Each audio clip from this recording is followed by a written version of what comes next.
पूर्णेन्दुप्रभवम् भवतां महेशम् ज्ञातोऽवतां परिसदां परिपूर्णसिन्धुम् आत्मोयतां पूर्णमिदैव नित्यम् चिन्त्योऽवतान्ये भवतं सदैव। आज मैं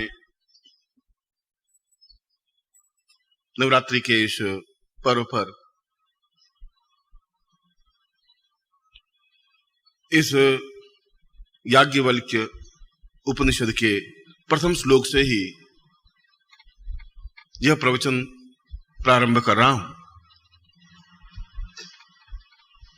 और इस श्लोक में जीवन की उन पद्धतियों को स्पष्ट करने का प्रयास किया है जो जीवन में आवश्यक हैं। और इसमें यह बताया गया है कि व्यक्ति की आकांक्षा होती है कि वह शतायु हो, 100 वर्ष पूरे करे। हर एक व्यक्ति की इच्छा आकांक्षा रहती है। हर एक व्यक्ति की आकांक्षा रहती है कि वह पूर्ण स्वस्थ और निर्मल बना रहे। हर एक व्यक्ति की आकांक्षा होती है कि वह जीवन में उन आयामों को स्पर्श करे जो उसके लक्ष्य हों। जिस क्षेत्र में भी हो उस क्षेत्र में वह पूर्णता और सफलता प्राप्त करने का प्रयास करता है। चाहे रूप हो, चाहे यौवन हो, चाहे सौंदर्य हो, चाहे धन हो, चाहे ऐश्वर्य हो, चाहे प्रभुता हो, चाहे कीर्ति हो। व्यक्ति की आकांक्षा रहती है और आकांक्षाएं और इच्छाएं मरती नहीं है। और जहां इच्छाएं खत्म हो जाती हैं वह आदमी स्वयं समाप्त हो जाता है। इच्छाओं का दमन करना जीवन को समाप्त करना है। शास्त्रों ने तो, आगे के शास्त्रों ने तो ऐसा ही कहा कि व्यक्ति राग द्वेष से रहित हो, कोई इच्छाएं नहीं हो, कोई विचार नहीं हो। मगर जहां इच्छाएं नहीं होंगी तो वहां उन्नति नहीं होगी। जहां आकांक्षा नहीं होगी वहां जीवन की पूर्णता नहीं होगी। याज्ञवल्क्य यही समझा रहे हैं। याज्ञवल्क्य ने कहा है कि जीवन का तात्पर्य यह नहीं कि हम संतुष्ट हो जाएं, हम अपनी जगह रुक जाएं। रुकने का प्रमाण, रुकने का तरीका, रुकने का सिस्टम, क्रिया अपने आप में जीवन की अपूर्णता है। जीवन कहां तक पहुंच जाता है इसका कोई लिमिट नहीं है, कोई सीमा रेखा नहीं है, वो भी नहीं सकती। इसलिए नहीं हो सकती कि उसकी आकांक्षा कितनी ऊंची है, लक्ष्य कितना ऊंचा है, उस पर जीवन गतिशील होता है।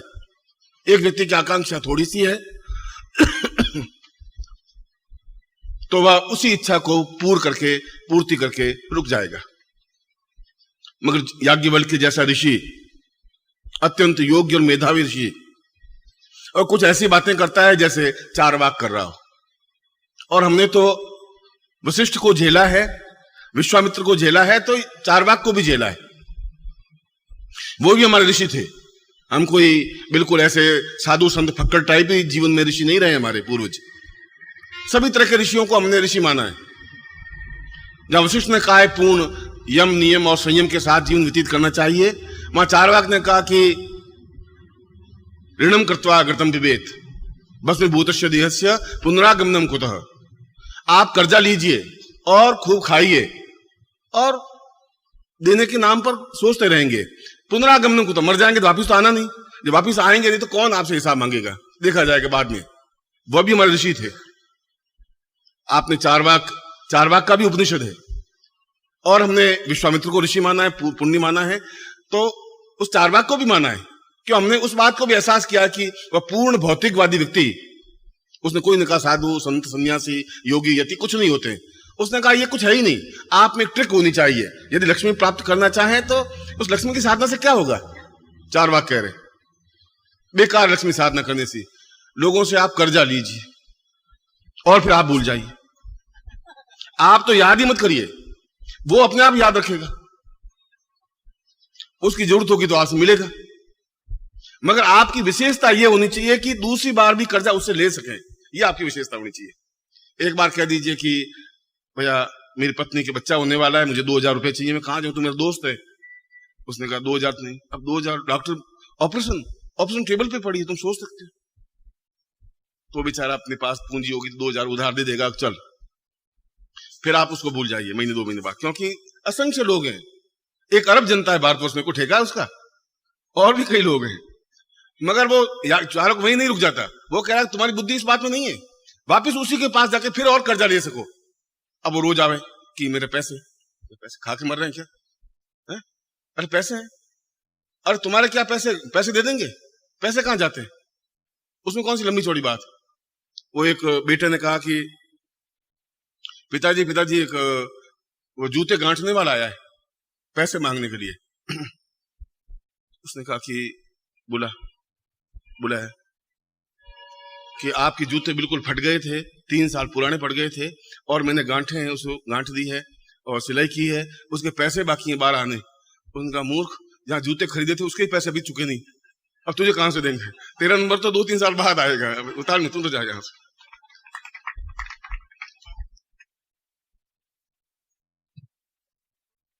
तो चारवाक कह रहा है उसके पास तुम वापिस जाओ। और उसने कहा मुझे कर्जा चाहिए। उसने कर्जा अगले 2000 चुकाए नहीं, दूध से धो के दूंगा, चाहे मैं बिक जाऊं, तुम्हारे पैसे खा के नहीं मरूंगा, मगर अगर मेरी माँ ही मर गई है, सोचो, अब लाश तो पड़ी है, इसमें कहां जाऊंगा, इसमें कहां भागूंगा, बैंक के पास जा नहीं सकता, और उसकी लकड़ियां तो लानी पड़ेगी कि नहीं लानी पड़ेगी, बता। तो माँ मर गई बेचारे की, और वो रोने लगे, एकदम आंसू पहुंचने लगे। उसने कहा कि बहुत भली थी मेरी माँ थी, तो 500 रुपये देगा ही देगा। चारवाक कह रहा है वो बिल्कुल सही शिष्य है, वो सही साधक है, उसी से वापिस 500 और ले आए। और फिर कह रहा है कि फिर इतना ध्यान रखना कि ये गारंटी की बात चारवाक कह रहा है कि मैं गुरु होकर के बिल्कुल प्रामाणिक कह रहा हूं कि तुम कितना ही कर्जा लेके मरो, तुम्हें अर्थी के सामने आके कोई खड़ा नहीं होगा, तुम चिंता ही मत करो, ये तो गारंटी है।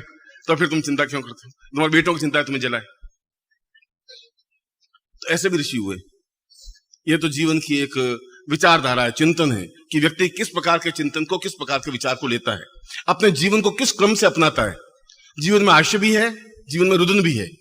यदि कोई आप रोते ही रहे जीवन भर, तो आपको कोई रोकने वाला नहीं है। आप नेगेटिव साइड भी सोच सकते हैं कि ये भी नहीं है जीवन में, ये भी नहीं है, कुछ अच्छा महल भी नहीं है, पड़ोस में ऐसे हैं वो भी नहीं है, और खाने पीने के भी अच्छी व्यवस्था नहीं है, गाड़ी नहीं है, और कुछ आप नहीं कर सके तुलना। तो इसके लिए तो जी के सकते हैं कि पड़ोसी के 7 लड़के हो गए, बच्चे हो गए, मेरे 3 ही हुए अभी तक, तो मैं क्या कर सकता हूं। इस मामले में तो टेंस रख ही सकते हो। यह तो एक आपके सोचने का तरीका है। जीवन में याज्ञवल्क्य कह रहा है हास्य अपने आप में जीवन की पूर्णता है, हास्य के माध्यम से जीवन की पूर्णता प्राप्त कर सकते हैं। जीवन में उत्फुल्लता हो, प्राणों में संचार हो, वेग हो, खून में एक दौरा हो, खून की गतिशीलता हो। और आज का साइंस भी इस बात को कह रहा है कि रोने की अपेक्षा हास्य में ज्यादा आयु वृद्धि हो सकती है, ज्यादा पूर्णता प्राप्त हो सकती है, ज्यादा निरोग रह सकते हैं, ज्यादा स्वस्थ रह सकते हैं। कल अपने प्रवचन में मैंने काल के बारे में और कालखंड के बारे में समझाया था। मैंने यह समझाया था कि यदि व्यक्ति को उस काल की पहचान है तो वह जीवन को पहचान सकेगा। मुझे पता नहीं मेरा कल क्या होगा, और हम आज सब कुछ करने जा रहे हैं। वशिष्ठ सब कुछ करने जा रहा था, राम का राज्याभिषेक के लिए तैयारी उसी के कहने से हुई, और उसको यही पता नहीं था कि कल राज्याभिषेक होगा भी कि नहीं। जो काल को नहीं पहचान सकता वो जीवन में पूर्णता प्राप्त नहीं कर सकता, और काल को पहचानने की क्षमता केवल काली साधना के माध्यम से प्राप्त हो सकती है, क्योंकि काली स्वयं अपने आप में काल स्वरूपा है। काल का मतलब नहीं मौत, काल का मतलब ये नहीं होता, काल का मतलब कोई भयानक राक्षस नहीं। काल का मतलब है कि एक क्षण, जीवन का एक क्षण अपने आप में पूर्णता दे सकता है, सफलता दे सकता है, एक क्षण स्फुलिंग हो। संसार में काली साधना से तो ऊंची कोई साधना ही नहीं है, अद्वितीय साधना है, एक श्रेष्ठतम साधना है। यदि हम उसको एक पॉजिटिव साइड से सोचें, हम उसके रूप को नहीं देखें, काली है, भयानक है, बड़े बड़े दांत हैं और बिखरे हुए बाल हैं और नलमुंडों की माला पहने हुए है, वह तो एक प्रतीक है। प्रतीक के ऊपर जाने की जरूरत नहीं है, उसके गुण क्या हैं उस गुण को देखने की जरूरत है। जनक के दरबार में जब जनक ने सब ऋषियों को कैद कर दिया और उनको एक ही प्रश्न पूछा कि यह सत्य है या वो सत्य है, एक प्रश्न। पंडितों को बुलाया, उसने एक दिन रात को सपना देखा, सपने में देखा कि जनक बिल्कुल भाग रहा है, भागते भागते बहुत तेजी से भाग रहा है और भागते भागते कुएं में गिर जाता है। कुएं में गिरने से पहले ऐसा लगता है कि झाड़ियों में अटक करके उसके सारे कपड़े निकल जाते हैं, बिल्कुल नंगा, और भाग रहा है और कुएं में गिर जाता है। कुएं में गिरते ही कोई बेल लटक रही है, उस बेल को पकड़ लेता है। चलो बच्चे तो सही, अब कुएं में तो नहीं गिरे। अब नीचे देखा तो एक भयानक सर्प लपलपाता हुआ कि जो ही गिरे इसको खा जाऊं। उसने कहा गिराऊंगा तो मर जाऊंगा, बाहर निकलने का मेरे पास कोई चारा नहीं। और फिर थोड़ा सा होश आया तो देखा कि जिस डाल को पकड़े हुए उस डाल को दो चूहे बैठे बैठे कुतर रहे। उनका ये डाल कटेगी, जरूर कटेगी, ये अभी नहीं कटेगी, कुछ समय बाद कटेगी। कटेगी, मैं नीचे गिरूंगा तो ये सब खा जाएगा। उसी समय उसने एक बिंदु गिरा, एक बूंद गिरी, और शहद की बूंद, मधुमक्खियों का छत्ता था, उसने मुंह खोला और मुंह में शहद चली गई। और कुछ समय बाद एकदम से डाल टूटती है, डाल हाथ से छूटती है, वो नीचे गिरता है और आंख खुल जाती है। आंख खुलते हुए देखता कि महल में पलंग पे लेटा हुआ है, पास में पटरानी खड़ी है और रानियां खड़ी हैं, नौकर चाकर खड़े हैं, ढोल बजाए जा रहे हैं, महाराजा जग गए, महाराजा जग गए, और बड़ी उनकी महाराजा की जय हो रही है। सोचा एक सेकंड पहले मैंने देखा वो सही है कि अब ये जो देख रहा हूं वो सही है? वो भी मैंने ही देखा है, कोई दूसरे नहीं देखा, ये भी मैं ही देख रहा हूं। इन दोनों में से एक सत्य हो सकता है, या तो ये नाच गाना हो, हल्ला हंसा, ये पटरानियां रानियां धन वैभव ऐश्वर्य, या तो ये सही है, वहां कपड़े ही पहने हुए नहीं और मैं गिर रहा हूं। उन्होंने पंडितों को बुलाया, उसने कहा कि बस मुझे, दरबार में गया, दरबार में जाकर के पंडितों को बुलाया, तो मैं जानना चाहता हूं कि ये सत्य है या वो सत्य है। पंडित को कहा पूरी बात तो बताओ, क्या सत्य? उनका पूरी बात मुझे मालूम होती, मैं तुमसे पूछ रही क्यों? मुझे इतना ही बताना कि सत्य कौन सा है, वो सत्य है कि ये सत्य है। पंडित जवाब दे ही नहीं पाए। क्या जवाब देते? अधूरी बात का जवाब भी क्या होता? पंडित तो जितना ज्ञान होता है, वो पंडित तो इसलिए पंडित हुए कि पंडितों के घर में पैदा हो गए, बस पंडित घर में पैदा हुआ वो पंडित। राजा ने कहा इसको कैद कर लो, ये सब आटा खाते हैं घर का, और 3-3 पीढ़ियों से आटा खा खा करके बर्बाद कर दिया है, कुछ ज्ञान, कोई चिंतन, कोई अर्थ नहीं मेरा, मैं पूछ रहा हूं उसका जवाब नहीं है, उनको कैद कर दिया। जो भी ऋषि या पंडित आते गए, यही प्रश्न पूछते गए, प्रश्न का जवाब नहीं, कैद खाने में। उनको वहां रोटियां मिले, पानी मिले, पर कैद खाने में।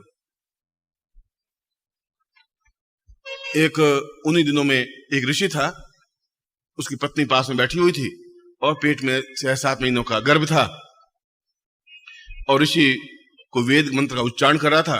उच्चारण करते करते कुछ गलत बोल गया, वेद मंत्र सही बोला नहीं बोला, तो पेट में जो बच्चा बैठा था उसने हुंकार भरी जोर से, यानी तुम गलत बोल रहा है।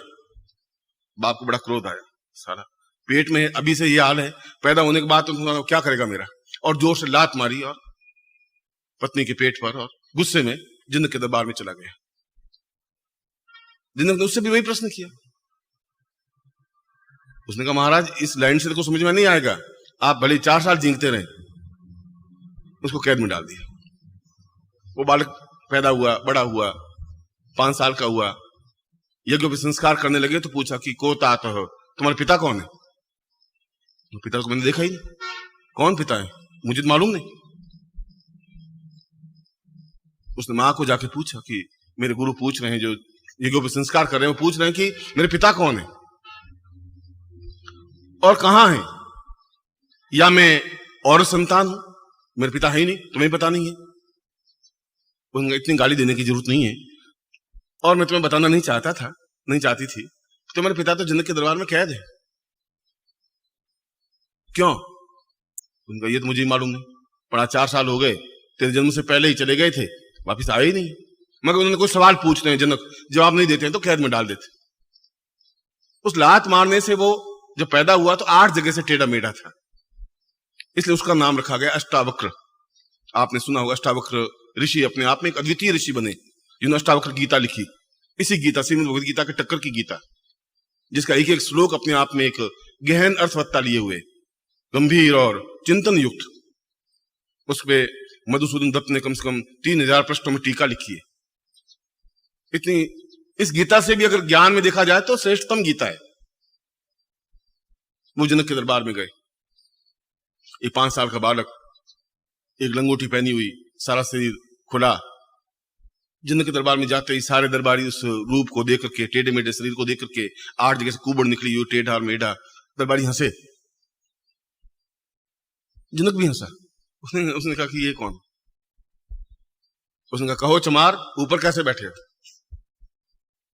जनक को कोई लड़का चमार कह दे तो एक राजा को दरबारियों के बीच में सेनापति ने एकदम तलवार निकाली। उसने कहा तलवार मत निकाल, उन चमारों में चमार बन करके तुम तलवार क्या निकालेगा? तलवार से क्या होगा? पर विदेह जनक तो थोड़े विद्वान थे, बुद्धिमान थे। उनका महाराज आपने चमार मुझे कहा तो कोई सोच समझ के कहा होगा। उसने कहा तुम और तुम्हारे सारे दरबारी चमार हैं। चमार चमड़ी को देख करके गुणवत्ता करता है। तुमने भी मेरी चमड़ी को देखा और चमड़ी को देख करके तुम हंसे, मेरे ज्ञान को तुमने देखा ही नहीं। तुम्हारी परख तो मेरी चमड़ी तक है, तो चमार के अलावा तुम्हारी क्या विशेषता हो सकती है? मेरे गुण को बात करते, मेरे शरीर और मेरी आकृति और मेरे चमड़े को देख करके और चमड़ी को देख करके तुम क्या सोच रहे? जिनको एकदम ज्ञान आया, चिंतन आया, उसने कहा आप आसन पर बैठिए, सिंहासन पर बैठिए। उसने कहा कि यही धर्म है, यही कर्तव्य है कि सन्यासी या गुरु आए तो आसन सिंहासन पर बैठे, तुम नीचे खड़े रहो। अब पूछो क्या बात है? उनका महाराज प्रश्न तो इतना ही है कि यह सत्य है या वो सत्य है? कि जनक यह भी सत्य है और वो भी सत्य है, और देखा जाए तो यह भी सत्य नहीं है और वो भी सत्य नहीं है। उसने कहा साला ये क्या उत्तर हुआ? जैसा मेरा प्रश्न अटपटा वैसा ही उत्तर दिया अटपटा। उनके महाराज मैं समझा नहीं। उनका तेरी बात भी लोग समझे नहीं थे, अब तुम समझेगा कहां से? चमार कहां तक समझेगा? दीक्षा ले, पहले ज्ञान चिंतन ले, विचारधारा ले। वो मैं कह रहा हूं दोनों सत्य थे, वो भी सत्य था, क्योंकि जीवन में उसी रास्ते पर जाना है, कोई सिर पे कपड़ा रहेगा नहीं, और दौड़ते दौड़ते उस अंधकूप में गिरना ही है। और जहां तू डाल पकड़ी हुई है वह एक जीवन डोर है तुम्हारी, उस डाली के सहारे तू जिंदा है। और उस डाली को भी वो दोनों चूहे रात और दिन काट रहे, एक रात है एक दिन है, वो काट रहे। और रात दिन काटते काटते एक दिन 60 साल या 62 साल जब भी होंगे वो डाली कटेगी और गिरेगा, और नीचे काल बैठा वो तुझे खा जाएगा। और ये तेरी तृष्णा है, वासना है, वो बूंद गिर रही है शहद की, वो एक वासना है जिसके भरोसे तुम जिंदा है। धन की तृष्णा, उस वो तृष्णा है, इसलिए वो सत्य है। जो ऐसा हो रहा है ऐसा ही होगा, ये तो होना ही है। मगर ये भी सत्य है जो तुम पटना देख रहा है, रानी देख रहा है, धन वैभव ऐश्वर्य, ये भी सत्य है, मगर ये भी रहने वाला नहीं है, इसलिए ये भी असत्य है। और यदि तुम अपने जीवन को अभी से ऊंचा उठा दे तो वो भी नहीं हो सकता, क्योंकि मृत्यु हो ही नहीं सकती। दोनों बातें सही। काली साधना और सरस्वती काल साधना, जो मैंने कल काल साधना बताई, वह और काली साधना अपने आप में इसी का प्रारूप है। और अष्टावक्र ने सबसे पहले उसको यही दीक्षा दी, काल दीक्षा। जनक जैसा विद्वान, विदेह है जिसको कहे, जिसको अपने शरीर का कोई चिंता ही नहीं, उनका देह मेरी है ही नहीं, विदेह केवल वही ऋषि कहलाया, और वही उनसे दीक्षा ली और सबसे पहले उसको काल दीक्षा दी। ये चिंतन दिया कि जीवन के उस, जहां तुम जीवन का अंत समझ रहे हो, काल के गर्भ में जाने का, जब काल ही तुम्हारे नियंत्रण में है तो काल फिर कौन सा रह जाएगा? तुम्हें काल का मालूम है, ज्ञान दूंगा तुम्हें, चिंतन दूंगा, काल तुम्हारे नियंत्रण में रहना चाहिए। और जहां काल नियंत्रण में है, जहां काल दीक्षा है, काल चिंतन है, काल साधना है, काल हो या चाहे काली साधना, दोनों का तात्पर्य तो एक है। काल को अपने आप में गतिशील करने वाली काली है, और काल का मतलब है एक क्षण, अभी का क्षण, 2 मिनट बाद का क्षण, 5 मिनट पहले का क्षण, 10 साल पहले का क्षण, 10,000 वर्ष पहले का क्षण। मगर ये ठीक है कि काल को तो हम पहचान लेंगे, मगर प्रत्येक उस क्षण को, उस काल को तुम कैसे पहचानोगे जो विशेष क्षण है, विशेष काल का क्षण है? उसको पकड़ने की शक्ति भी तो आनी चाहिए तुम्हें। जो तो मृत्यु का क्षण है उसको पकड़ने की क्षमता ही नहीं होगी तो मृत्यु कब झपट्टा मार के चली जाएगी तुम्हें पता ही नहीं पड़ेगा। उस मृत्यु के क्षण को, मृत्यु के काल के क्षण को भी पकड़ने की तुम्हें युक्ति होनी चाहिए। और ये सभी साधनाएं, ये सभी चिंतन उस अष्टावक्र गीता में दिया हुआ है। काली की साधना, काल साधना, और पूर्णत्व काल साधना की, काल को कैसे पकड़ा जा सकता है। कल का जो मेरा प्रवचन का आधार था वो अष्टावक्र गीता का बेस दिया हुआ था, जिसमें इन सारे आयामों को पूर्णता के साथ स्पष्ट किया है, और कोई ऋषि कर ही नहीं सकता था। न उनको काल साधना का ज्ञान था, और साधना का ज्ञान था भी तो काल को पहचानने की क्षमता नहीं थी।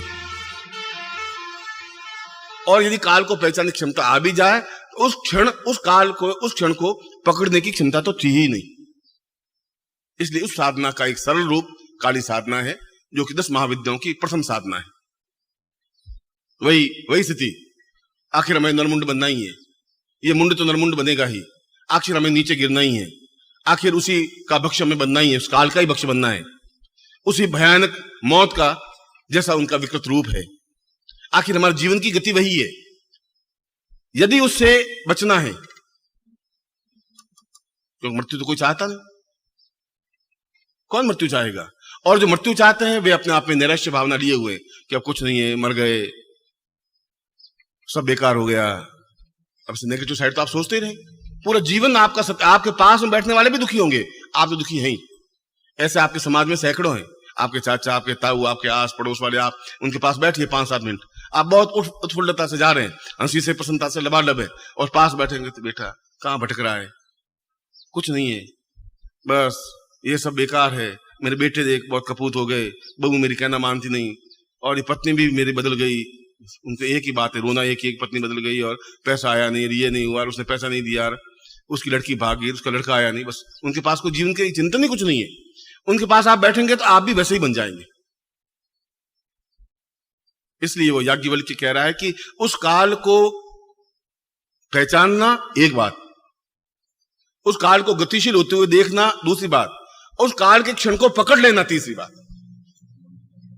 तीनों अपने आप में अलग अलग चिंतन हैं, और तीनों का समन्वित स्वरूप काली साधना है, और काली साधना का बेस नवाण मंत्र है, ऐं ह्रीं क्लीं चामुंडा विच्चे। ये उसका मूल चिंतन है, मूल मंत्र है, जो को आपको सुबह सुबह मंत्र जाप करवाया जाता है। यद्यपि इसमें तीनों महाशक्तियों का समन्वित स्वरूप है, ऐं ह्रीं और क्लीं, महाकाली, महालक्ष्मी, महासरस्वती। एक बार पूरे कोई शिविर, नवाण शिविर लगा था या कोई शिविर लगा था, मैंने इस नवाण मंत्र को ही 9 दिन तक पूरा समझाया था कि चामुंडा का तात्पर्य क्या है, और विच्चे का तात्पर्य क्या है, चा का अक्षर क्या है, मुंह का तात्पर्य क्या है, मुंड शब्द क्यों है, या ऐं क्या है, रींग क्या है। और तो एक लंबा चौड़ा विषय है, उस विषय पर तो बोलने के लिए 15-20 प्रवचन चाहिए उस नवाण मंत्र को। मगर मूल रूप से काली साधना का आधार मूल मंत्र ऐं ह्रीं क्लीं चामुंडा विच्चे। मगर यहीं तक समापन नहीं हो जाता, ये सब कुछ समाप्त नहीं है। समाप्त तो कुछ और चीज है कि उस काली साधना के माध्यम से काल के क्षण को पकड़े, क्योंकि ये साधना सरल है, उस काल की साधना अत्यंत कठिन है, जो हमारे सामने है ही नहीं, तुम उसकी साधना कैसे करोगे? तुम्हारी दृष्टि एक प्रतीक होनी चाहिए, बिना प्रतीक के तुम कुछ कर नहीं सकते। तुम भगवान की मतलब शिव की साधना करना चाहो तो एक शिवलिंग होना चाहिए तुम्हारे सामने, बस, फिर तुम उसमें दूध भी चढ़ा दोगे, जल भी चढ़ा दोगे, फिर तो तुम साधना कर लोगे। बिना प्रतीक के तुम साधना नहीं कर पाते। चाहे वो लक्ष्मी की हो तो लक्ष्मी का एक चित्र होना चाहिए, कुछ नहीं हो तो उसकी मूर्ति होनी चाहिए, कुछ हो फिर आप उसको पूजन अर्चन अगरबत्ती धूप दीप सब करते रहोगे। बिना प्रतीक के नहीं हो रहा है, क्योंकि आपके चर्म चक्षु बिना प्रतीक के साधना कर ही नहीं सकते। इसलिए काली के साधना को सरल माना है उस काल साधना की अपेक्षा, कि काली साधना के माध्यम से अगली छलांग तुम्हारी काल साधना है। तो सन्यासी शिष्यों ने इन साधनों को सीखा था, सीखा और अपने आप में एक एहसास किया कि वास्तव में एक तेजस्वी साधना है, अद्वितीय साधना है। और मैं ढूंढ रहा हूं कोई गृहस्थ शिष्यों में से कोई शिष्य उठ करके बाहर आए कि मैं आपके साथ साधना करने के लिए तैयार हूं, मैं सीखना चाहता हूं, एक चैलेंज का भाव हो। मगर अच्छे शिष्य मिलना भी तो एक भाग्य की बात होती है। अच्छे शिष्य मिलना, अच्छे गुरु मिलना, ये जीवन के एक चिंतन है। किस क्षण विशेष में गुरु मिल जाए कुछ पता नहीं। मैं वहीं वापिस आ रहा था तुम्हारे पास, वो क्षण है, गुरु आए और तुमने नहीं पहचाना और गुरु पास में से निकल गए। ये नवरात्रि का शिविर आया, आप खड़े हुए, मैं भी खड़ा हुआ, और हम दोनों एक दूसरे से मिले एक क्षण विशेष में। आपने हमें समझने की कोशिश की, मैंने आपको देखने की कोशिश की, और पास में से निकल गए। पूरा जीवन अपने आप में खत्म हो गया। कोई जरूर नहीं दूसरी बार वह गुरु उसी रूप में आपको मिले ही, वरना हम किस रूप में आपको मिले, और उस समय आपकी मनोवृत्ति कितनी बदली हुई हो। उस क्षण को पकड़ने का मतलब है कि जो ही आमने सामने की स्थिति बने उसी समय आप उनके पांव पकड़ लें और अपने आप को समर्पित कर दें। वह क्षण को पकड़ने की क्रिया हुई। पहचान सोचें कि कोई बात नहीं, अब की बार देख लेंगे, गुरु भी कोई बात नहीं, फिर कभी दीक्षा दे देंगे, देखा जाएगा, इसको परख लेंगे, वो भी सोचता है। वो तो क्षण अपने आप में बदल गया। क्षण को पकड़ना अपने आप में अत्यधिक कठिन कार्य है। कठिन कार्य इसलिए कि वो सब कुछ छोड़ना पड़ता है, त्याग करना पड़ता है। उस क्षण को पकड़ने के लिए दूसरे क्षणों को छोड़ना पड़ेगा। मौज, शौक, धन, यश, वैभव, प्रतिष्ठा, कमाने की बात, घर, वो सब छोड़ना पड़ेगा, क्योंकि इस क्षण को पकड़ना है। वो तो आपके हाथ में तुलना है। कि ये सत्य है या वो सत्य है। या इस सत्य को आप घर में पलंग बिछा हुआ है, उसके ऊपर आप लेटे हुए हैं और पत्नी बाहर खड़ी हुई खाने के लिए कह रही है, आप कह रहे हैं अभी अभी आ रहे हैं, 2 मिनट रुकिए, ये भी क्षण है। आप या तो ये पकड़ते रहिए, ये पकड़ेंगे तो ऊपर वो दोनों चूहे काट रहे हैं बेल को, बेल तो पकड़ी हुई है, चूहे जरूर काट रहे हैं, आप कहने नहीं करने से कुछ चलेगा नहीं, और गिरेंगे आप जरूर, गिरेंगे तो नीचे सर बैठा हुए काल बैठा है, आपको खा जाएगा। ये भी सत्य ही है, इसको आप निगलेक्ट नहीं कर सकते। मगर यह भी सत्य है कि उस क्षण विशेष में आप किसी को पकड़ लिए और मृत्यु और माम अमृतम गमय, उस मृत्यु जहां मृत्यु की ओर जा रहे हैं, मृत्यु और माम अमृतम गमय, वापिस पलट जाएं और अमृत के रास्ते पर निकल जाएं। ये तो आपके हाथ में, यह भी सत्य है। इसके माध्यम से जीवन की पूर्णता प्राप्त की जा सकती है। शायद इसके माध्यम से भी जीवन की पूर्णता मिले, क्योंकि आपकी पूर्णता की परिभाषा अलग होगी, मेरी पूर्णता की परिभाषा अलग है। आपकी पूर्णता की परिभाषा अलग है कि चलो आज हमने उस हनुमान जी को डुबोया और 200 रुपए मिल गए, उसकी पूर्णता की परिभाषा उतनी है, बस आप 200 रुपए जेब में हो गए, सही है। 200 का मतलब है 6,000 रुपए महीना, 6,000 3,000 तनख्वाह, 9,000 में थे, बस वो गणित उसकी जगह सही है, वो अपनी जगह सही है, आप अपनी जगह सही हैं, मैं अपनी जगह सही हूं। अब जहां तुम्हारा मेरा कोई क्षण मिलेगा, तब आप उस मृत्यु के रास्ते से पलटेंगे। हो सके पलटे, हो सके नहीं पलटे। आपके पिताजी के जीवन में ऐसा कोई गुरु नहीं मिला और चले गए उस मृत्यु और मृत्यु के रास्ते पर। आपके दादाजी चले गए, ना आप रोक पाए ना समाज रोक पाया, उनको उस जगह जाकर लेटना ही पड़ा। हो सकता है आप लेटें भी और नहीं भी लेटें, क्योंकि आपके पास तो क्षण है अभी, उस क्षण को बदल सकते हैं, परिवर्तन कर सकते हैं। होना चाहिए चैलेंज, होना चाहिए समर्पण, होना चाहिए एकदम से समुद्र में कूदने की क्षमता, चैलेंज का भाव। बिना चैलेंज के तो कुछ मिल ही नहीं सकता, संभव नहीं है।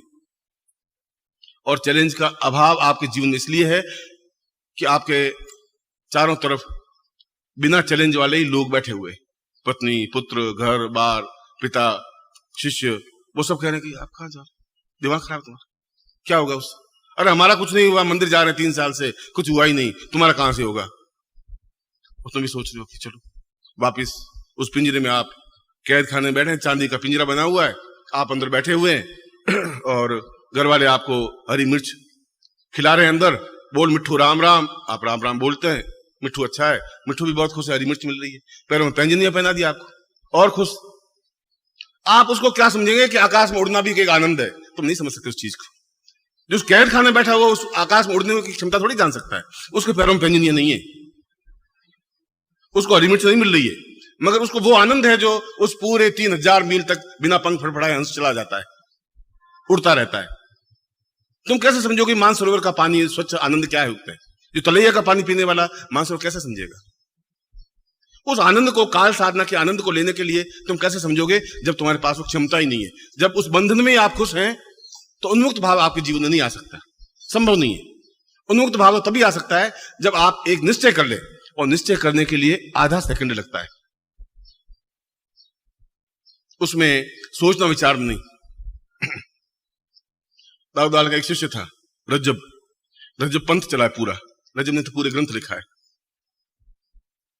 दादू ने कहा तुम सब कुछ करना, शादी मत करना। उसने कहा क्यों?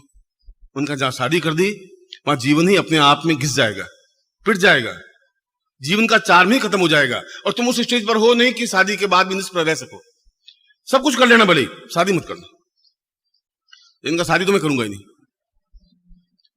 अब घर गए, रोज घर जाता बेचारा, घर जाते घर वालों ने उसको कोड़ना शुरू किया, तो 18 साल का हो गया, अब ये क्या पागल है, मैं बुढ़िया हूं, देख ले मर जाऊंगी, एक बार पोते का मुंह देख लूं तो स्वर्ग चली जाऊंगी, तू मुझे पोते का मुंह दिखा दे। अब रजब को जोश आया कि चलो दिखाई देते हैं इसको पोते का मुंह, दादी मर जाएगी बेचारी, और कौन दिखाएगा। घर वालों ने उसको बहुत तंग किया, तो उसने कहा गुरुजी को बोलो ही मत। अब गुरुजी कहेंगे, गुरुजी फिर वो किस्सा लगाएंगे तुम शादी मत करना। जब इतने सब लोग शादी करते हैं, मजे ले रहे हैं, तो मैं क्यों नहीं करूं। आ गई कोई क्षण उसके जीवन में भी आया, और उसने कहा देख तो ढोल नगाड़े बजाएंगे और आगे आगे चलेंगे, हम भी बराती एकदम साफा वाफा पहने हुए तेरे साथ चलेंगे, तलवार यहाँ लटकाएगा तू, और देख तो सही, वो आनंद एक अलग चीज है, बहुत मस्ती है।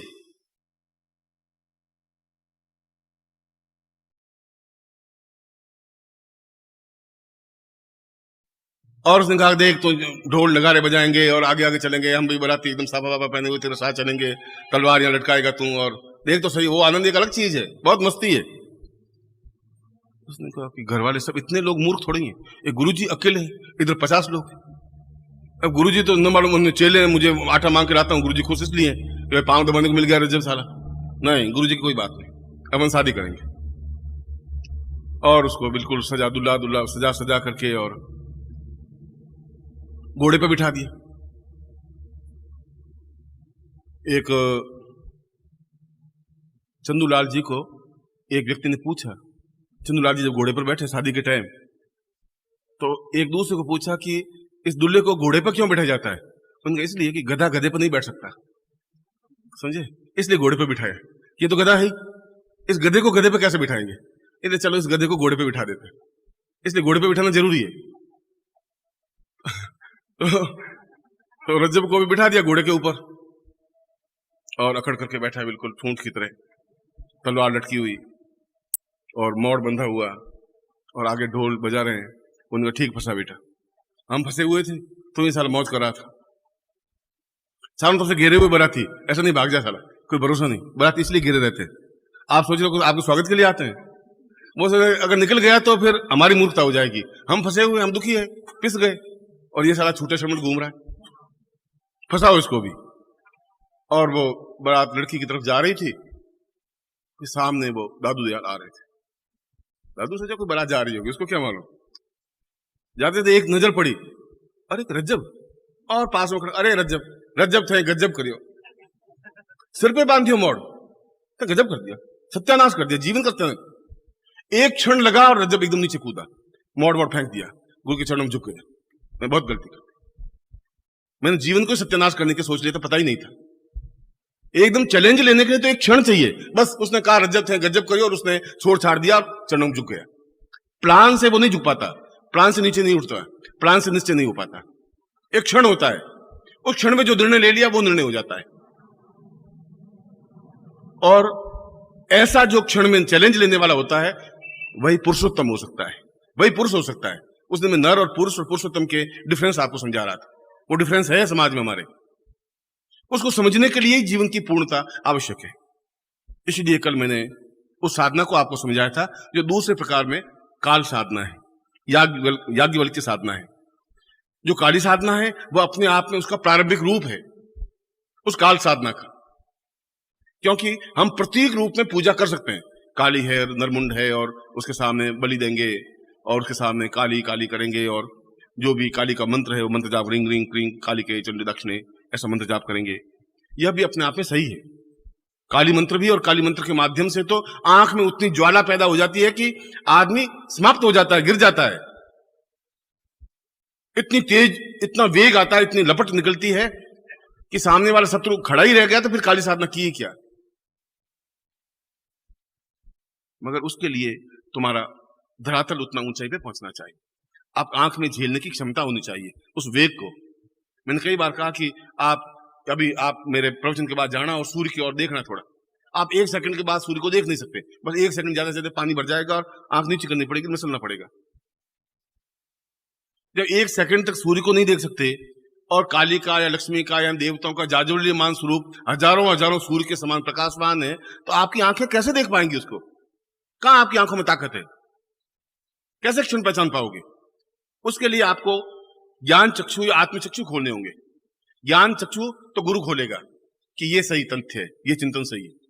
आत्म चक्षु अपने आप खुलेंगे, जिसके माध्यम से यदि वह प्रत्यक्ष हो भी तो आप देख सको, देखने की क्षमता आ सके, अंततः आप समाप्त हो जाएंगे। आप 1 मिनट या 60 सेकंड तक सूर्य को देखिए, 30 सेकंड देखिए। देखने का भाव आने के लिए भी आपकी उस धरातल पर होना चाहिए। जब आप उस धरातल पर नहीं है तब उस काली को आप प्रत्यक्ष कैसे देख पाएंगे? उस धरातल पर पहुंचने के लिए कई क्रियाएं हैं, कल भी मैंने वही समझा रहा। इसलिए काली साधना में उस आंख में उतनी लपट उठती ही है, होती है, मगर यदि आप उसकी धारण शक्ति को ले सकें, वह तो कोई गुरु मिले आपको, वह तो कोई आप शिष्य बन सके, वह तो कोई क्षण हो जो आपके पकड़ में आए, वह जीवन अपने आप में काली के चरणों में व्यतीत हो जाए। जब काली साधना होगी तो काल साधना तो अपने आप हो जाएगी। और जब काल साधना ही हो गई तो यमराज फिर कौन सी चीज हो गई? यमराज तो वो पैरों के नीचे दबा करके बैठी है, फिर कौन सा यम हो गया? मृत्यु फिर कौन सी हो गई? वो तो हम पहले कह रहे हैं मृत्यु और माम अमृतम गमय, मृत्यु से अमृत्यु की ओर जा रहे हैं। अब मृत्यु की ओर नहीं जा रहे, इस समय जा रहे हैं। इस हम धीरे धीरे सरकते जा रहे हैं मृत्यु की ओर, और एक दिन अवश्य ही उस मृत्यु में उस ग्रास को हो ही जाएंगे। इस जीवन के चिंतन को, ये जो कुछ इन 8 या 9 दिनों में मैंने आपको बात बताई, जो तथ्य दिए, इस नवरात्रि में अगर आपको मैं केवल एक ही तथ्य देता तब भी अपने आप में ज्ञान का पूर्णता हो पाती। ज्ञान कोई तराजू में तोड़ के नहीं दिया जाता, 5 किलो ज्ञान दिया जाए, या पुस्तक, ज्ञान की पुस्तक कोई 5 किलो की ज्यादा वैल्यूबल है और 2 पन्ने बहुत ज्यादा कमजोर हैं, ऐसा नहीं होता। 2 पन्ने अगर पन्ने कागज के हों और मंत्र लिखा हुआ सही और विधि लिखी हुई हो तो 5 करोड़ रुपए की है, और पूरा ग्रंथ और उसमें कुछ हो ही नहीं और ज्ञान कोश लिखा हुआ हो तभी बेकार है। यदि आपको 4000 प्रवचन दिए जाएं, उस प्रवचन में कोई सार नहीं हो, तभी 4000 प्रवचन भी बेकार है। और यदि सारभूत केवल एक क्षण का भी कोई प्रवचन दे दिया जाए, तब भी अपने आप में पूर्ण जाज्वल्यमान बन सकता है। वो हो यथार्थ, हो सत्य, गले उतरने वाला, एकदम पीने वाला और जीवन के चिंतन को स्पष्ट करने वाला। ऐसा जीवन कभी तुम्हारा बन सके। इसलिए उम्मीद है कि मैंने जो बीज बोए हैं शायद कभी उगेंगे। किसान तो इसी उम्मीद में रहता है। किसान ऐसा तो सोचता ही नहीं कि ये सब बीज मेरे मर जाएंगे। उसको तो उम्मीद रहती है कि फसल बनेगी, जरूर बनेगी। मेरे खेत में मैंने फसल बोई है, बहुत काट काट करके पैसों को इकट्ठा करके बीज लाए हैं, अच्छे पुष्ट बीज हैं, और मैंने बिखेरे हैं और मैंने परिश्रम किया है, और ये धरती उर्वरा है, शायद बीज उगे। अगर 4 से बीज भी उग गए तो भी मेरे जीवन की सार्थकता है, क्योंकि एक बीज 100 बीजों को लेकर पैदा हो पाएगा। एक गेहूं 100 बीजों को लेकर उठा। चलिए, दर्द तो मेरा है और कह नहीं सकता कि क्या स्थितियां बनेंगी, मगर फिर भी तुम में से कई ग्रस्त से अपने आप में तैयार हो रहे हैं, जो अलग अलग स्थानों पर अलग अलग तरह की साधनाएं कर रहे हैं, और सफल भी हो रहे हैं, असफल भी हो रहे हैं उनके धरातल पर, मगर उन्हें हिम्मत नहीं आ रही है। जो एक बार जुड़ गया है वो अलग नहीं हो पा रहा है, ये मैंने देखा है। इतना मुझे एहसास होने लगा है कि चाहे कैसी भी स्थितियां आ जाती हैं, जिस रूप में भी मुझे स्मरण किया, जिस रूप में भी मेरे टच हुए, जिस रूप में भी मुझे अपने आप में अतादत में किया है, वो अलग हो ही नहीं पा रहे हैं।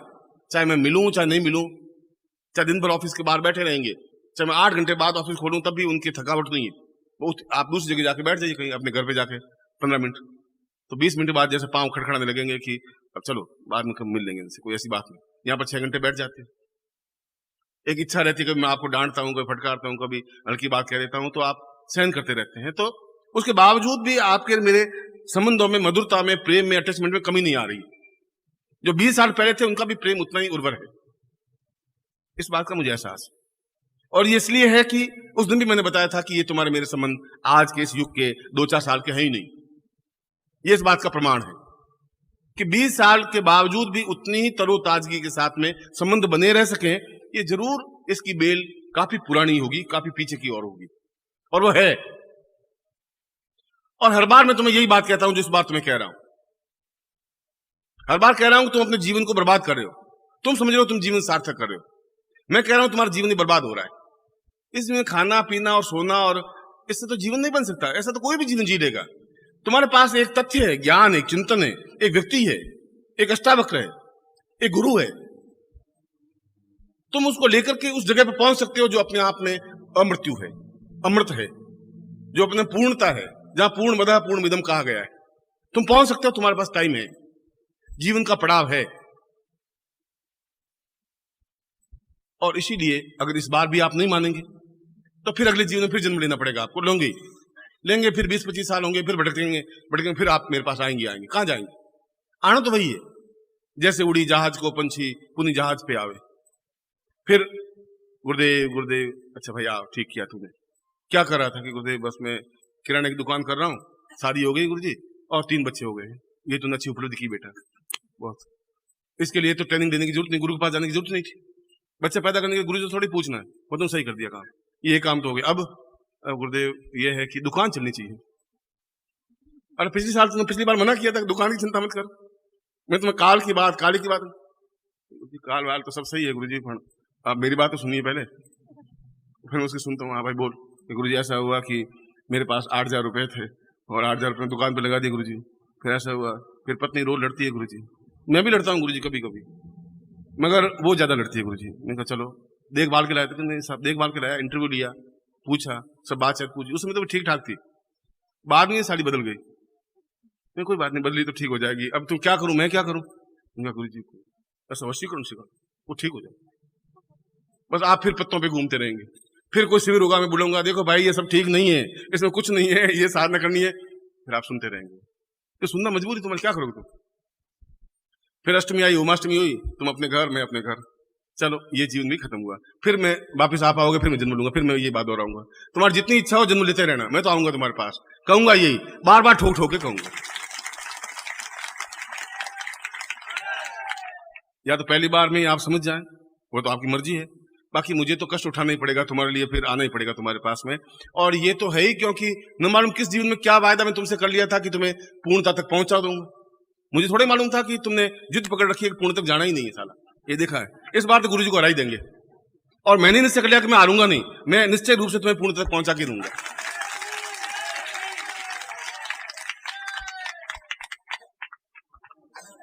ये दोनों की जोर आजमाइश है, चलता रहेगा ये खेल, और चलना चाहिए। मुझे खुशी है कि तुम काफी मर्द आदमी हो, मजबूत हो, और संगठन शक्ति है तुम्हारे पास, सब लोग एक जैसे ही हो। तो मैं तो बेचारा अकेला पड़ गया, यहाँ बैठ बैठे करूंगा भी क्या? आप में पावर है, क्षमता है, मगर फिर भी उम्मीद लिए बैठा हूं कि ऐसा जरूर होगा। यदि मेरे शब्दों में ताकत होगी, यदि मेरी तपस्या में ताकत होगी, तो ऐसे निकल रहे हैं, अच्छे निकल रहे हैं, और आगे जाकर के सूर्य के समान देदीप्यमान बनेंगे भी, और पूर्णता तक पहुंचेंगे भी। मैं यहीं पर अपना प्रवचन समाप्त करता हूं, और मैं आपको एक बार हृदय से आशीर्वाद देता हूं कि आप अपने जीवन में सफलता और श्रेष्ठता प्राप्त करें। प्रयोग है वो, प्रयोग है। और शाम को विशेष कार्यक्रम में करूंगा आपके साथ, कुछ अलग कार्यक्रम होगा जो मैं आपको समझाऊंगा, वो भी अच्छा विवेचन होगा। मैं पहले राजराजेश्वरी प्रयोग को संपन्न करवा देता हूं, जो भी प्रयोग कर रहे हैं। राजराजेश्वरी का तात्पर्य है जीवन की पूर्णता, और राजराजेश्वरी का तात्पर्य है जीवन की सतायुता प्राप्त करना। सरस्वती हमारे कंठ में हो,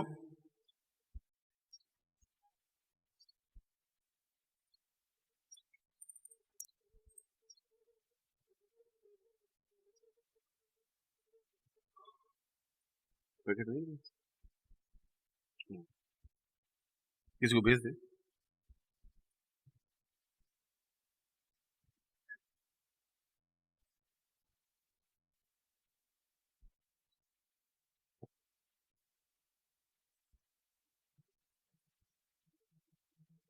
मैं राजराजेश्वरी के बारे में बोल रहा था कि वह जीवन का एक भाव है, एक चिंतन है, एक साधना है, जिस साधना के माध्यम से हम उन 6 तथ्यों को, जो कल मैंने आपको स्पष्ट किए थे, जिसके माध्यम से सरस्वती का तात्पर्य है कि जो रसयुक्त हो, जो सारभूत हो, सार स्व अति, स्व को पूर्णता तक पहुंचने की क्रिया को सरस्वती कहते हैं। स रस स्व अति, ये इसके संधि विच्छेद है। इसलिए जो तुम वाग्देवी की बात कर रहे हो, सरस्वती की वीणा धारणी की, वो वाग्देवी है। लोगों ने उस वाग्देवी को भी सरस्वती कहना शुरू कर दिया, और सरस्वती को भी सरस्वती कहना शुरू कर दिया। सरस्वती का मतलब जो लुप्त है, सरस्वती नदी भारतवर्ष में है ही नहीं। गंगा है, यमुना है, और संगम की बात करें, वहां 2 नदियों के मिलन को संगम कहते हैं। तीसरी नदी वहां सरस्वती कोई है ही नहीं, अस्तित्व ही नहीं रहा। मगर वह त्रिवेणी हमारे जीवन में संगम युक्त बने, अपने स्व को, अपने आत्मा को, अपने रस को पूर्णता तक पहुंचने की क्रिया, जहां कुछ अधूरापन नहीं रहे, किसी बात की न्यूनता रही नहीं, वह सरस्वती साधना है। उसी को राजराजेश्वरी साधना कहा गया है, उसी को जीवन की पूर्णता की साधना कहा गया है। और इन उपकरणों के माध्यम से, इस मंत्र के माध्यम से वह पूर्णता प्राप्त होती ही है। बिना उपकरणों के तो युद्ध हो ही नहीं सकता। आप लड़ाई करें और आपके पास तलवार हो ही नहीं, तो युद्ध कैसे होगा? युद्ध के लिए उपकरण जरूरी है, साधना के लिए भी उपकरण जरूरी है। युद्ध के लिए वीरता का भाव जरूरी है, साधना के लिए मंत्र बल जरूरी है। युद्ध के लिए वीर खुद जरूरी है, साधना के लिए साधक जरूरी है। तीनों चीजों का जब संगम होगा, साधक, मंत्र और साधना उपकरण, इन तीनों चीजों के संगम को ही जीवन का एक संगम कहा जाता है। मैं आपके सामने जो तीनों वस्तु हैं बाहर निकाल दीजिए जिनके पास में है, और यदि आपके पास गुलाल है या उसको खोल दीजिए।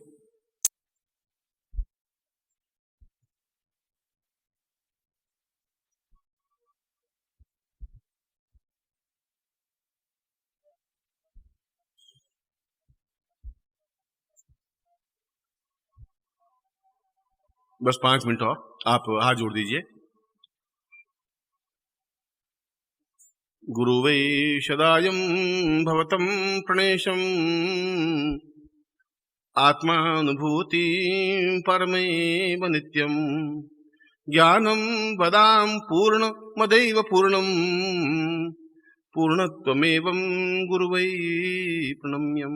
श्रीमन्महागणाधिपते नमः। साम श्रीमन्मा एतस्मानं सकृते कल्याणत्वां पूर्णत्व प्राप्ता निमित्तं गुरुवै आवाहयामि स्थापयामि शिखाबन्धम्। ओम मानस्तोक नैमान आयुष्मानो गोखुमानो अस्मिकमानो वीरांध्रभामिनो स्वाम द्वा हवामहे तत्रादु बसनम कुंकुम ललाटे। जो गुलाल है उसे अपने ललाट पर कुंकुम कर दीजिए।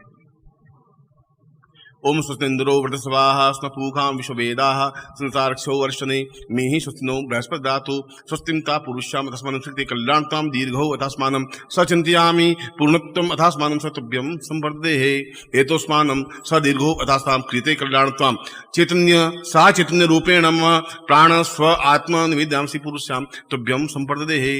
बाकी जो 2 उपकरण है इसको अपने बाएं हाथ में ले लीजिए, यंत्र को भी और उस उपकरण को भी। संपुटेन गृत्वा बाएं हाथ में रख करके दाहिने हाथ से उसको संपुट कर दीजिए। अंगूठे से अंगूठा, तर्जनी से तर्जनी, मध्यमा से मध्यमा, अनामिका से अनामिका, कनिष्ठ ऐसा। दीर्घोवता स्थूलम तावतु मनोहरी सा पुरुष्याम अथास्मानम स रुद्रई शाम पूर्वा इतस्मानम से कल्याणतम तुभ्यम संप्रदे। इसको खोलिए और वह कुंकुम है उसकी कुंकुम बिंदी लगाइए, बाएं हाथ में रखिए, उनको दाहिने हाथ से कुंकुम लगाइए। स्वस्तित्वाम पूर्वा अथास्मानम सचिंतयामि कल्याणताम एतोस्मानम संतिम पूर्वो सा दीर्घो अथास्मानम नेत्ति पूर्वा सा चिंतयामि कल्याणताम दीर्घो अथास्मानम कल्याण सुख सौभाग्य पूर्वोत्तम सा तुभ्यम संवर्धते। यंत्र के ऊपर लगाइए, जो यंत्र है उसके ऊपर एक बार और लगाइए। बुला लो।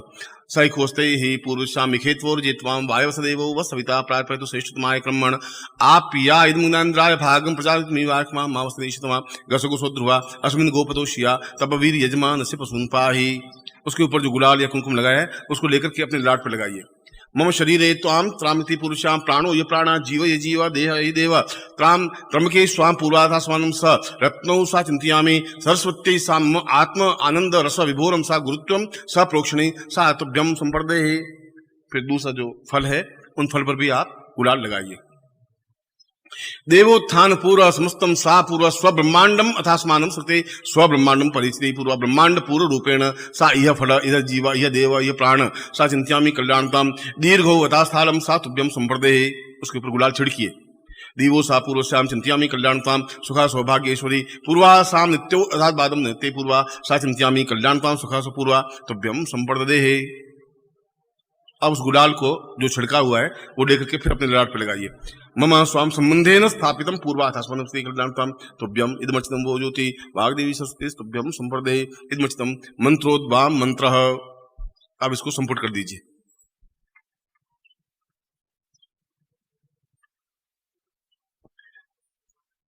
वाग्देवी ऐं मंत्र रूपेण सा चिंत्यामि कल्याणताम सा इह सा दीवा सा पूर्वा सा कल्याणतम दीर्घस्याम तस्मानं सा गुरु साक्षी रूपेण सा पुरुष्याम तस्मन् नेति पूर्वा अंकम चंटम तंपम व्यंसम बिंदुरावि मर्दय मर्दय मलय मलय जाग्रे जाग्रे त्रोट त्रोटा दीप्तम दीप्तम कुरु स्वाहा पाम पाम पूर्वती सा पुरुष्याम पार्वती रूपेण खां खां खेचरी रूपेण सा चेति पुरुष्याम तंति डाकनी शाकनी भांति पुरुष्याम अथास्मानं सरस्वती रूपेण सा वाग्देवी रूपेण सा चिंत्यामि कर्ण रौद्र रूपेण महाकाली आवामि काल रूपेण सा चिंत्यामि मम शरीरे एतस्मात् तस्मान् विस्फोटय समस्त पूर्वस्यां थम पाप रोग शोक समन ताम पुरुषां चिन्तयामि कल्याणत्वाम् एतोद्भव पूर्वौ सा चिन्तयामि तस्मान् सदिति नेत्रोद्भव पूर्वस्यां तस्मान् कल्याणत्वं मम ज्ञान नेत्रो साम आत्मनेत्रो जागृयामि साम पुरुषां वाग्देवो स्थापयामि मम कंठे सरस्वतीं स्थापयामि सा वचन सिद्धि प्राप्यते सा गुरु साक्षिणी गुरु रूपेण गुरु मंत्रं दद्यात् सा पूर्वा ऐं बीज रूपेण ऐं मंत्र रूपेण यथोस्मानं सा निर्ते पुरुषां सा तुभ्यम् इदमुचितं वो ज्योति पुरुषां सा तुभ्यम् एतोद्मानम् एतः सा कल्याणत्वं श्री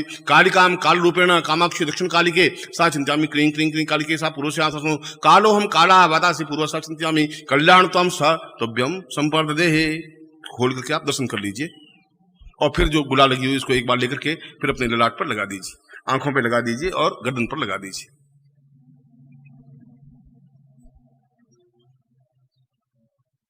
और इन यंत्रों को अपने सामने रख दीजिए।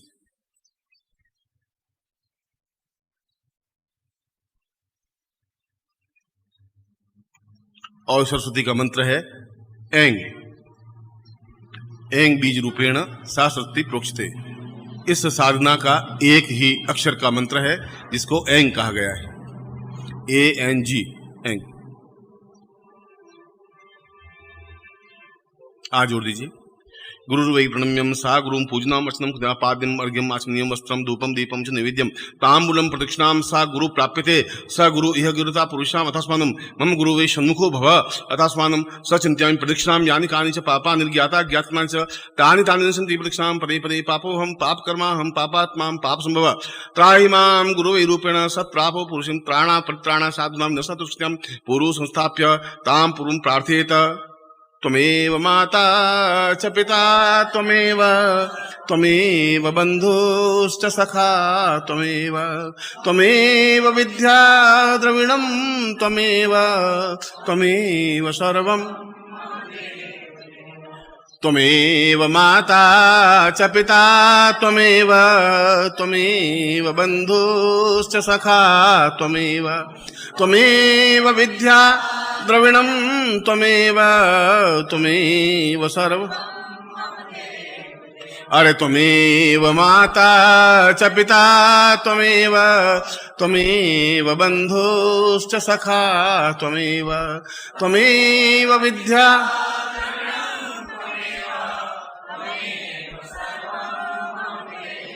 अथो हम अमुक गोत्र रूपेण अमुक नाम रूपेण साम पूर्ण रूपेण समर्पयेत साम गुरु चरणे समर्पयामि ताम पूर्णं दक्षाम तुभ्यं समर्पयेत साम तुभ्यं समर्पयामि तुभ्यं समर्पयेत। आप दोपहर को इस ऐं बीज की आप 11 माला मंत्र जाप करेंगे क्योंकि एक अक्षर का मंत्र है और ऐसे आसानी से आप 11 माला मंत्र जाप कर सकते हैं। शाम को उसी समय जो प्रयोग होगा साधनात्मक प्रयोग आपका समापन है। कल विशेष आज शाम को विशेष प्रयोग होगा। शाम को मैं आपको आऊंगा तो मैं आपको समझाऊंगा। एक बार मैं फिर आपको हृदय से आशीर्वाद देता हूं।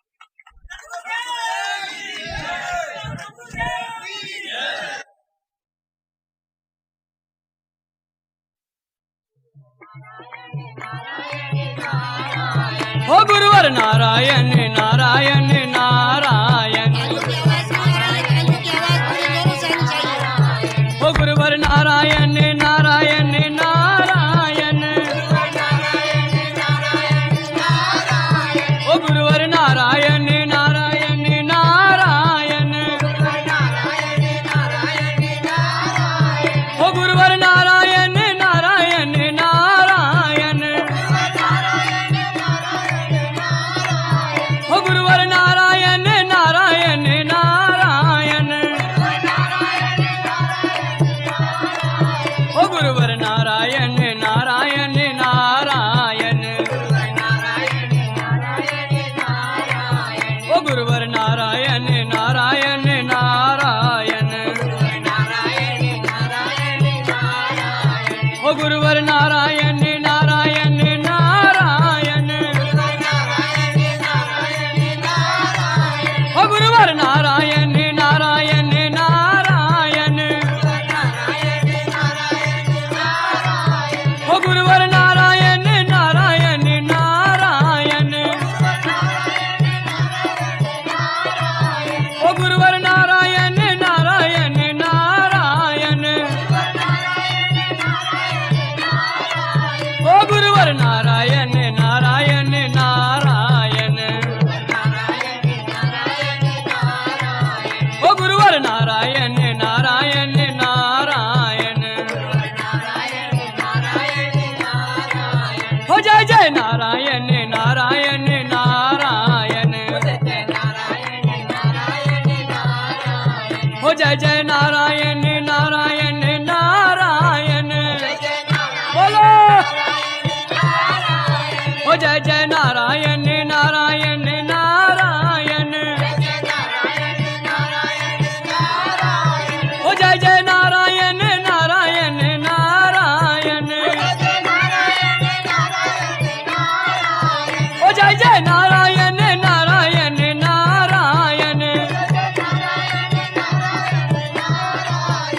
जय जय नारायण नारायण नारायण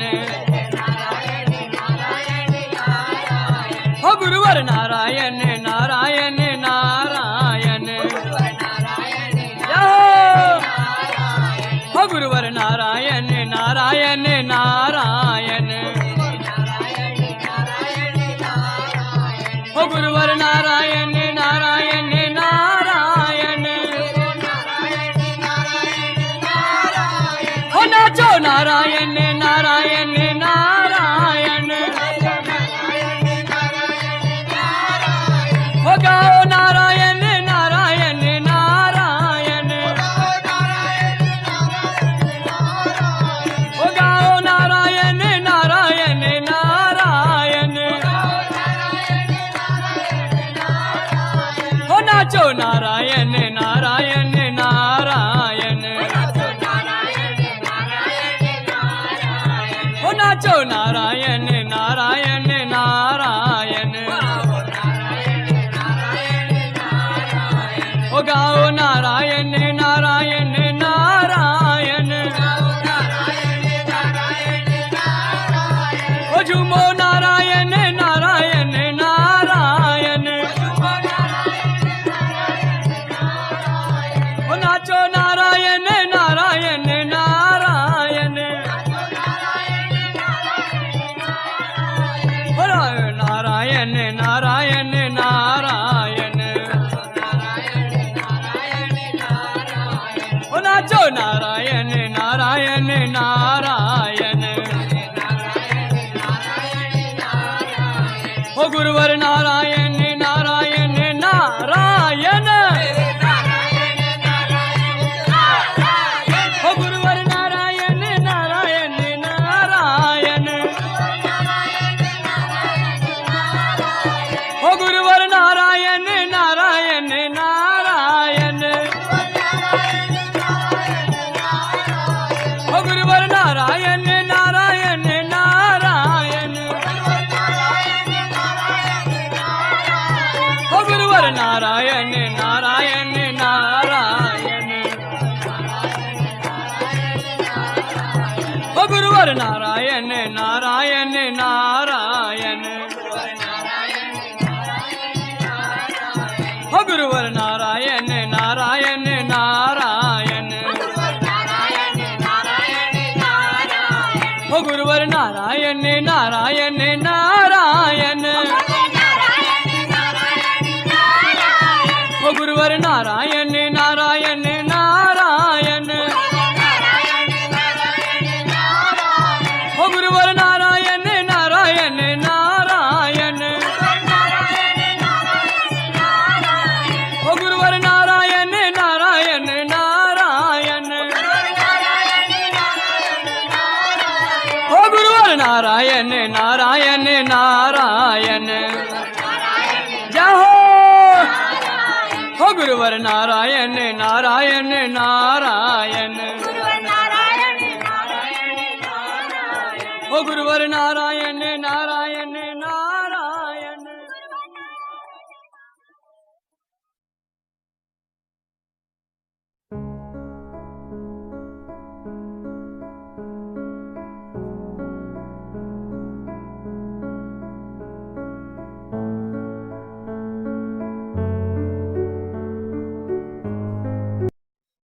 ओम परम तत्वाय नारायणाय गुरुभ्यो नमः। ओम ह्रीं मम प्राण देह रोम प्रतिरोम चैतन्य जाग्रय ह्रीं ओम नमः। ओम भूर्भुवः स्वः तत्सवितुर्वरेण्यं भर्गो देवस्य धीमहि धियो यो नः प्रचोदयात्।